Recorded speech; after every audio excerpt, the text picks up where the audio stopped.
वैसे हमारा main topic है कि हम पढ़ा हुआ याद कैसे रखें। अगर इस प्रॉब्लम का सॉल्यूशन निकल गया तो आपका टाइम भी बचेगा और आपको रिजल्ट भी बहुत ज़्यादा मिलेगा।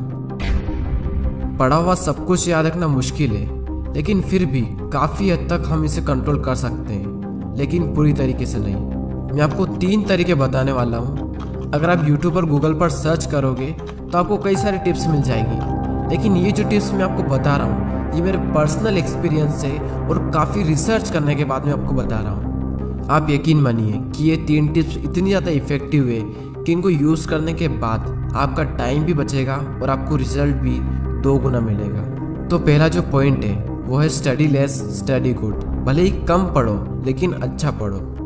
विल परेटो ने इस दुनिया को एक महान सिद्धांत दिया जिसे कहा जाता है 80-20 का रूल्स। इन्होंने एक ऐसा नियम दिया जो कि दुनिया की हर वस्तु में हर जगह पाया जाता है।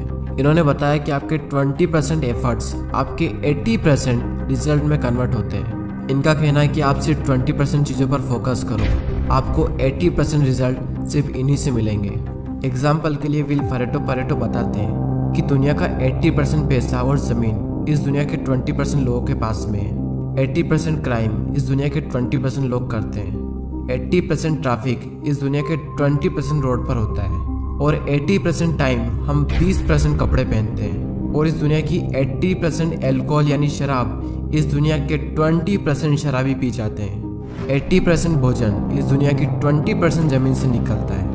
80% बारिश इस दुनिया के 20% बादलों से होती है। इस दुनिया के 80% इन्वेंशन इस दुनिया के 20% साइंटिस्ट ने किए हैं। और सिर्फ यहीं तक नहीं, यही आंकड़ा हमारे अपने YouTube चैनल पर भी लागू होता है। 80% वॉच टाइम उन लोगों से आता है जिन्होंने इस चैनल को सब्सक्राइब नहीं किया है। कहीं आप भी तो उन 80% लोगों में से नहीं हो।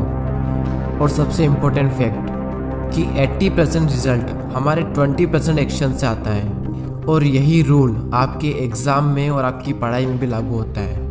आपके सिलेबस का पढ़ा हुआ 20% आपको 80% दिलवा सकता है। तो आप 20% मोस्ट इम्पोर्टेंट चीज़ों को निकालें और उनको पढ़ें, और वही 20% चीज़ें आपको 80% रिजल्ट दिलवा सकती है। और आपने जो 20% निकाला है वो आपके सिलेबस के कंपैरिजन में बहुत ही कम है। तो ये जो कम है ना, इसको बहुत ही अच्छे से करो। और यही था हमारा first point, study less and study good. दोस्तों, मैंने भी कई बार ये गलती की है कि जितना पढ़ना होता है उससे हम कई गुना ज़्यादा पढ़ते हैं, और इसका रिजल्ट ये होता है कि हमें जो याद रखना चाहिए वो भी हम भूल जाते हैं। एग्ज़ाम में अब वैसे भी ज़्यादा दिन नहीं बचे, तो आप इस रूल को यूज़ करके काफ़ी अच्छा रिजल्ट पा सकते हैं। अब नेक्स्ट जो पॉइंट है वो है स्टडी इन मॉर्निंग। और ये जो पॉइंट है ना, ये मेरा फेवरेट पॉइंट है, क्योंकि मैंने अपनी लाइफ की ज़्यादातर पढ़ाई सुबह ही की है। एक तरफ एक स्टूडेंट है जो सुबह जल्दी उठकर 2 घंटे पढ़ाई कर रहा है, और वहीं दूसरी ओर एक और स्टूडेंट है जो दिन में 4 घंटे पढ़ाई कर रहा है। तो ये जो पहला वाला स्टूडेंट है ये ज़्यादा आउटकम दे पाएगा दूसरे वाले के मुकाबले। सुबह जल्दी उठकर पढ़ने के 2 सबसे बड़े बेनिफिट होते हैं। सुबह के टाइम हमारी कंसंट्रेशन सबसे पीक स्टेट पर होती है, और सुबह के टाइम पे जो कंसंट्रेशन होती है शायद ही पूरे दिन में आपको वो कंसंट्रेशन मिल पाएगी। और सेकंड बेनिफिट ये है सुबह जल्दी उठने का कि सुबह कोई भी डिस्टर्ब करने वाला नहीं होता है। एनवायरनमेंट में एक अलग ही साइलेंस होता है, और उस साइलेंस में कुछ नया सीखने का मज़ा ही कुछ और होता है। आप सुबह जल्दी उठकर 3 घंटा पढ़िए, और उसके बाद में पूरे दिन अगर आप सिर्फ मुश्किल से आधा से 1 घंटा भी पढ़ते हैं तो बहुत है आपके लिए। कहने को तो लोग 8-10 घंटे पढ़ते हैं, लेकिन जो 2-3 घंटे की मेन पढ़ाई जो होती है कंसंट्रेशन के साथ में, वही सबसे मेन चीज़ होती है। बाकी सब दिखावा है। हमारे देश के प्राइम मिनिस्टर मोदी जी ने भी सुबह जल्दी उठकर पढ़ने को कहा है। एक रीजनेबली सुबह सूर्योदय के पहले अगर तैयार हो करके पढ़ना शुरू करते हैं तो पूरी तरह आप बिल्कुल मन से एकदम तंदुरुस्त होते हैं। जैसे बारिश के बाद आसमान कैसा साफ नजर आता है। सुबह बहुत ही उत्तम कालखंड होता है, फ्रेश होते हैं, थकान नहीं होती है, और अध्ययन से ही शुरू करते हैं तो ज्यादा अच्छा रहता है। और ना सिर्फ मोदी जी ने बल्कि हमारे शास्त्रों में, आयुर्वेद में भी यही बात कही गई है कि सुबह के टाइम हमारा ब्रेन सबसे ज़्यादा एक्टिव होता है, और उस टाइम जो भी हम अपने ब्रेन में डालेंगे वो दिमाग में छप सा जाएगा। सो ये था second point, study in morning. अब जो लास्ट जो पॉइंट है वो बहुत ही ज़्यादा इम्पोर्टेंट पॉइंट है, और ये पॉइंट आप सबको ऑलरेडी पता है, लेकिन हर कोई इस पॉइंट को बहुत ही इग्नोर करता है। और वो पॉइंट है पढ़ाई के बीच में रेस्ट लेना। कुछ लोग होते हैं जो रेस्ट ही नहीं लेते हैं, और कुछ लोग ऐसे होते हैं जो बहुत लंबा रेस्ट लेते हैं, और इस बीच में कुछ लोग ऐसे होते हैं जिनकी पूरी ज़िंदगी रेस्ट लेने में निकल जाती है, और एंड में वो खुद रेस्ट इन पीस हो जाते हैं। पढ़ाई के बीच में कितना रेस्ट लेना चाहिए ये मैं आपको नहीं बताने वाला, ये आप खुद तय करें अपने अकॉर्डिंग। आपको फिर से एनर्जी प्रोड्यूस करने के लिए कितना टाइम चाहिए ये आपको आपके अलावा कोई नहीं बता सकता। जितनी इम्पोर्टेंस हम अपनी पढ़ाई को देते हैं उतनी ही ज़्यादा इम्पोर्टेंस हमें रेस्ट को भी देनी चाहिए, क्योंकि रेस्ट ही वो चीज़ है जिसकी वजह से हम पढ़ पा रहे हैं। हम एक दिन में जागते भी हैं और सोते भी हैं, तो उसी तरीके से अगर आप काम कर रहे हैं तो काम के बीच में रेस्ट लेना भी बहुत ज़रूरी है। और हाँ, ये गलती बिल्कुल मत करना कि अगर आपका एक बार पढ़ाई में मन लग गया तो लगातार पढ़े जा रहे हैं, लेकिन बाद में एक टाइम ऐसा आएगा जब आपका बिल्कुल भी मन नहीं लगेगा रेस्ट लेने के बाद भी।